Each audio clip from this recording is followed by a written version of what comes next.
કેમ છો મિત્રો? તમને કહેવત કથામાં મજા આવશે ને? આજે હું તમારા માટે એક સરસ કહેવત કથા લઈને આવી છું.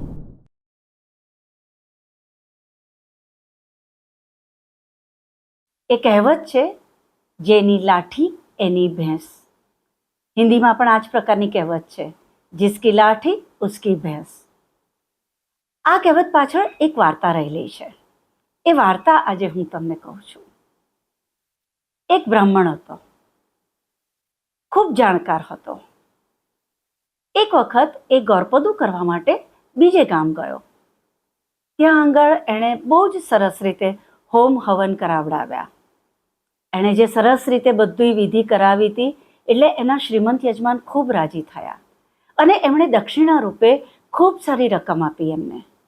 આટલી સરસ રકમ દક્ષિણા રૂપે મળવાથી પહેલાં તો એ ખૂબ રાજી થયો. પછી એને થયું કે મારે તો જંગલ વટાવી અને મારા ગામ જવાનું છે, તો વચ્ચે મને કોઈક લૂંટી લેશે તો એના બદલે હું કંઈક લઈ લઉં. એણે વિચાર્યું કે હું શું કરું? તો એને થયું કે હું એક કામ કરું, એક દૂધાળું જાનવર લઈ લઉં કે જેના કારણે મને ઘરના ઘી દૂધ મળી રહે. એણે તપાસ કરી, એને એક સરસ ભગરી ભેંસ મળે એમ હતું. એટલે એણે સોદો કર્યો અને પોતાની ભેંસ લઈ અને ત્યાંથી ચાલી નીકળ્યો. જંગલમાંથી એ પસાર થતો હતો. એ જ વખતે એને સામે એક ભરવાડ મળ્યો. ભરવાડે આ ભગરી ભેંસ જોઈ અને રાજી રાજી થઈ ગયો અને એની દાનત બગડી. એણે કીધું કે ઓ બ્રાહ્મણભાઈ, તમે ઊભા રહી જાઓ, તમારી પાસે જે ભેંસ છે એ તમે મને આપી દો. બ્રાહ્મણ કે પણ ભાઈ, હું તને શા માટે આપી દઉં? આ તો મારી ભેંસ છે. ભરવાડ બગડ્યો. ભરવાડ કહે કે ચૂપચાપ ભેંસ મને આપી દે, નહીં તો માથું ફોડી કાઢીશ તારું. બ્રાહ્મણને થયું કે આ તો તકલીફવાળું થયું, હવે શું કરવું? એટલે એણે કીધું કે હું તને ભેંસ આપી તો દઉં, પણ તને ખબર છે કે હું બ્રાહ્મણ છું, મારી પાસેથી તું કંઈક આવી રીતે લઈ લે તો તું પાપમાં પડે.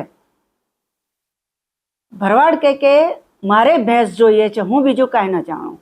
પેલો કે વાંધો નહીં, પણ એવું કાર્ય કે તું મને કશુંક આપ, એની સામે હું તને ભેંસ આપું, એટલે બદલામાં વસ્તુ લીધી કહેવાય, એટલે તને પાપ ના લાગે.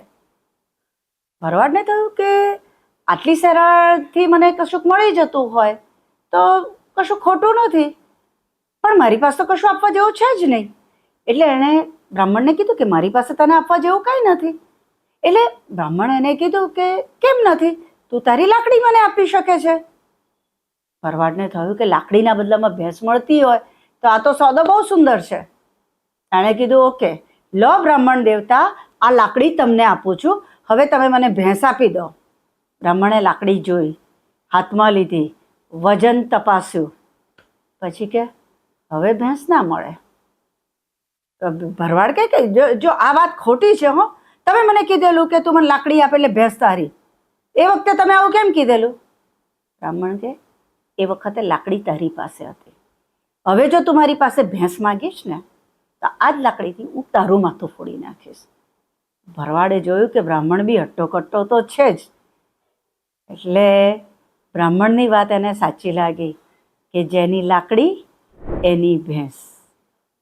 આમ તો આની પાછળ આવી એક સામાન્ય વાર્તા છે, પણ આજના સમાજમાં આ વાત લાગુ પડે છે કે 10 સારા માણસ હોય, પણ એક નકામો પણ જો બળવાન માણસ હોય તો એ પોતાનું ધાર્યું કરાવી જાય છે, કારણ કે તાકાત સામે બીજા બધા ઝૂકી જાય છે.